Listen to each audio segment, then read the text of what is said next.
안녕하십니까, 스팍입니다. 오늘은 이 스램 코드 R 브레이크를 블리딩 해볼 겁니다. DOT 오일 방식인데요. DOT 오일 방식은 이 양쪽으로, 그러니까 이쪽에도 주사기를 놓고 저 아래쪽 캘리퍼 쪽에도 주사기를 놔서 블리딩 하는 방식을 씁니다. 여기서 미네랄 오일과 DOT 오일의 장단점, 차이점에 대해서 빨리 짚고 갈게요. 일단 DOT 오일은 일반 디스크 브레이크 시스템에서 사용되는 오일인데 차량용에도 쓰는 오일이에요. 주로 스램에서 쓰이고요. 미네랄 오일은 자전거 디스크 브레이크용으로 쓰이는 오일입니다. 요거는 시마노 계열에서 많이 쓰이죠. DOT 오일의 장점은 고온에서 잘 버틴다는 장점이 있어요. 디스크 브레이크를 계속 잡을 때 로터에 열이 가해지는데 이게 디스크 브레이크에 영향을 미칠 수 있습니다. 그래서 DOT 오일이 좀 더 고성능인 이런 브레이크에 많이 쓰이고요. 그 다음에 흡습성이 있습니다. 그래서 베이퍼록과 같은 현상을 잡아준다고 그러는데 이거에 대해서 말하면 좀 복잡해지는데, 간단히 말하면 브레이크 라인에 습기나 물기가 있을 때 DOT 오일은 이거랑 섞여버립니다. 그래서 교체 주기가 미네랄 오일보다 좀 짧은 경향이 있고요. 그리고 독성 물질입니다. 피부에 닿으면 안 좋아요. 또 닿는 물체를 부식시킵니다. 반면에 미네랄 오일은 흡습성이 없고요. 부식도 안 되고 환경 친화적이죠. 교체 주기도 긴 편이고 가격도 쌉니다. 하지만 열에 좀 약해요. 그래서 고온에서 성능이 저하될 수가 있습니다. 브레이크 시스템 가격도 DOT 오일 방식의 브레이크 시스템이 조금 더 비싸고요. 정비성도 더 떨어집니다. 중급 제품이 미네랄 오일을 많이 도입하고 고급 제품들이 좀 DOT 오일을 많이 도입하는 편입니다. 그러면 시작해 볼게요. 일단 이 레버를 지면과 수평한 형태로 맞춰줘야 합니다. 톡스 렌치를 가져왔고요. 맞춰줍니다. 블리딩 포트는 이쪽 레버 쪽에 하나, 캘리퍼 쪽에 하나, 이렇게 두 군데가 있어요. 이쪽 레버 쪽에 이 블리딩 포트를 열어줄 건데, 그리고 DOT 오일은 독성 물질이거든요.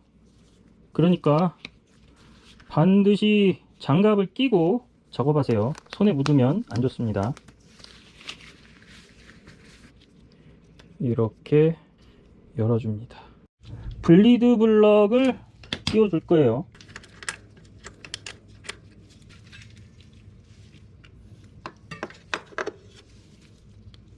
얘를 빼줘야죠. 됐다. 뺐다. 그 다음에 얘를 이렇게 하면 얘가 위로 이렇게 빠지죠.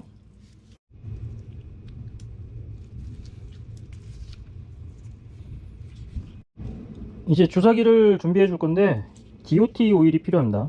바로 요건데요. 저는 그냥 이거 DOT 오일을 자동차 부품 판매점에서 샀어요. 예, DOT 오일은 자동차에도 쓰는 오일입니다. 그래서 어차피 똑같아요. 이제 주사기를 두 개 준비해야 되는데, 이게 레버 쪽에 갈 거고요. 이게 이제 캘리퍼 쪽에 가는데, 레버 쪽을 한 3분의 2 정도 채워줄게요. 이렇게 해서 끝까지 쭉 빨아들이고, 여기를 클램프로 잠가줘야 되기 때문에 클램프를 하나 가져옵니다. 주사위 끝을 휴지로 감싸고 조금씩 짜주면서 끝까지 쭉 밀어서 진공을 만들어줍니다. 그리고 클램프를 잠가 막아줍니다. 클램프 쪽 주사기는 좀 특별한 장비가 필요합니다. 요거는 블리딩 엣지라 불리는 장비인데요. 스램 가이드, 스램 R 등에 사용되는 장비입니다. 요게 있어야 캘리퍼 쪽에 이렇게 기름을 넣을 수가 있습니다. 캘리퍼 쪽 주사기는 한 5분의 1 정도만 살짝 채워줘요. 이 역시 진공으로 만들어야 되기 때문에 한번 쭉 당겨주고, 그 다음에 끝을 휴지로 감싼 다음에 쭉 밀어서 살짝 나오게 한 다음에 클램프를 잠가줍니다. 그리고 레버 쪽 캘리퍼를 연결해 줍니다. 네, 나온 거는 잘 닦아주고요.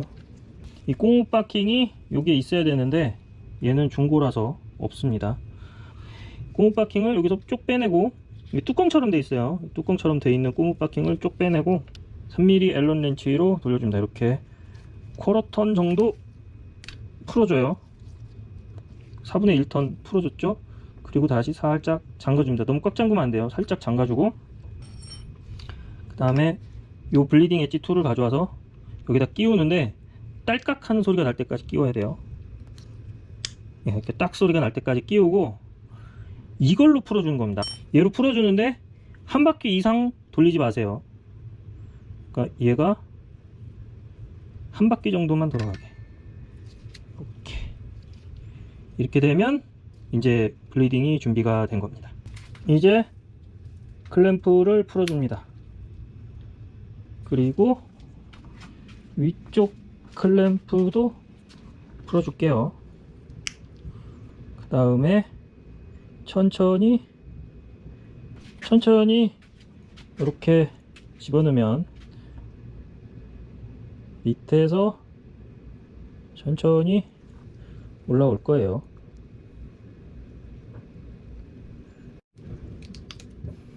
이제 다시 뽑아줍니다. 이 작업을 계속 반복을 해주는 거예요. 으저저저저. 이 버블이 안 나올 때까지 계속 쭉 뽑아줘요. 여기서 쭉. 이 공기가 나오면 안 돼요. 여기까지. 이렇게 반복을 해주고 이제 거의 공기가 안 나올 때까지 해주시면 됩니다. 지금 여기로 거의 공기가 안 나오는 게 보였죠? 이제 다시 클램프 쪽으로 내려가서 클램프 쪽 주사기로 밀었다가 뽑았다가를 계속 반복해 주면서 거품이 안 나올 때까지 해줍니다. 이 블리딩 엣지 이거를 잠가 줍니다. 이게 이렇게 돌려 가지고 꽉 잠기는 느낌이 날 때까지 이렇게 돌려줘요. 예, 꽉 잠겼어요 지금. 이제 다시 레버 쪽으로 와서 저 시린지를 눌렀다 뺐다 하면서 미세 조정을 해줄 겁니다.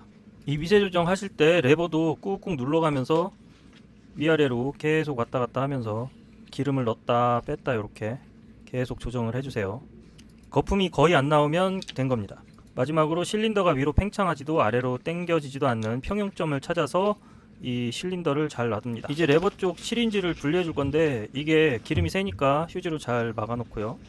노즐 쪽 나사를 돌려서 분리하는데 앞서서 이 평형점을 잘 맞춰 놓지 않으면은 저게 분리될 때 팍 터집니다. 터지면서 기름이 쭉 새버려요. 그러니까 평형점을 맞추는 게 중요하고 저렇게 미리 휴지로 싸놓는 게 중요합니다. 이제 위쪽 서비스 포트 나사를 띄워주면 레버 쪽 작업은 끝납니다. 잘 띄워주신 다음에 마지막으로 한번 쭉 닦아주세요. 이제 캘리퍼 쪽 작업을 해줍니다. 이 시린지를 빼줄 건데 일단 잠그고 얘는 그냥 이렇게 딱 뽑으면 돼요.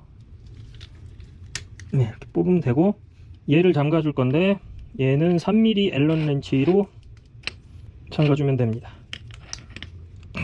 이 정도로 잠가주면 됩니다. 블리드 블럭을 빼주고요. 다시 브레이크 패드를 달아주고요.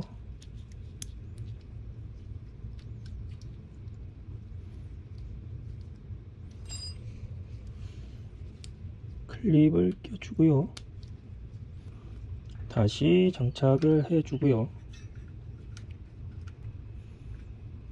예, 이렇게 하면 끝납니다. 네, 이렇게 이제 레버 셋업까지 다 하고 이렇게 눌러보면 여기서 잡히죠. 예, 잘 됐습니다. 이쪽 캘리퍼 세팅이 좀 조절을 해줘야 될 것 같은데 뭐 괜찮아요. 예, 그러면은 오늘은 여기까지고 다음에 좀 더 재밌는 내용으로 찾아뵙겠습니다. 시청해주셔서 감사합니다.